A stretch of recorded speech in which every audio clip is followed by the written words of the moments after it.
Hi guys, நம்ம இந்த வீடியோவில் எதை பற்றி பார்க்க போகிறோம்னா எப்படி நம்மளோட ஃபேஸ்புக் ப்ரொஃபைல் நேமை வந்து மாற்றுறது அதை பற்றி தான் பார்க்க போகிறோம். நிறையா பேர் வந்து ஃபேஸ்புக் அக்கௌண்ட் க்ரியேட் பண்ணும்போது ஒரு நேம் கொடுத்துருப்பீங்க. நாளையில் பார்த்தீங்கன்னா அந்த நேமை வந்து மாற்றணும்னு நினைக்கிறீங்க. ஸோ அவங்களுக்கு இந்த வீடியோ ஹெல்ப்ஃபுல்லாக இருக்கும். ஜஸ்ட் உங்கள் ஃபேஸ்புக் அப்ளிகேஷன் வந்து ஓப்பன் பண்ணிக்கோங்க. ஓப்பன் பண்ணிவிட்டு இந்த 3 கோட் இருக்கா, அந்த 3 கோடை ப்ரெஸ் பண்ணிங்கன்னா கீழே வந்தீங்கன்னா கீழே செட்டிங்ஸ் அண்ட் ப்ரைவசின்னு ஒரு ஆப்ஷன் இருக்கும், அதை கொடுத்துக்கோங்க. அதை கொடுத்துட்டு அகைன் கீழே வந்தீங்கன்னா செட்டிங்ஸ்னு ஒரு ஆப்ஷன் இருக்கும், அதை கொடுத்துக்கோங்க. கொடுத்தீங்கன்னா இந்த இடத்துல பர்சனல் அண்ட் அக்கௌண்ட் இன்ஃபர்மேஷன் இருக்கா, அதுக்குள்ளே போயிட்டு நேம்னு இருக்கா. இப்போ நான் வந்து விவேக்குமார்னு கொடுத்துருக்கேன். உதாரணத்துக்கு அந்த நேம் வந்து நீங்கள் மாற்றணும்னு நினச்சேன்னா, உதாரணத்துக்கு நான் விவேக்குமார்னு எடுத்துகிட்டு இப்போ ஃபார் எக்ஸாம்பிள் வந்து வினோத்குமார்னு தரணும்னு நினைக்கிறேன்னு வைங்க. இந்த இடத்துல போய்ட்டு வினோத்னு என்ட்ரு பண்ணிவிட்டு இந்த இடத்துல ரிவ்யூ சேஞ்சுன்னு ஒரு ஆப்ஷன் இருக்கா, அதை கொடுங்க. கொடுத்தீங்கன்னா உங்களோட பாஸ்வேர்டு வந்து கன்ஃபார்ம் பண்ணிக்கிறக்காண்டி கேட்கும். நீங்கள் வந்து என்ன பாஸ்வேர்டு கன்ஃபார்ம் பண்ணிக்கிறாங்க.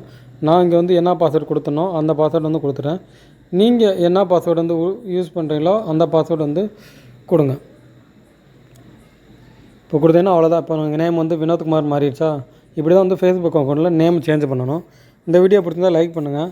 இந்த வீடியோ நம்ம சேனல் பிடிச்சா நம்ம சேனலை சப்ஸ்கிரைப் பண்ணிக்கோங்க. Thank you friends.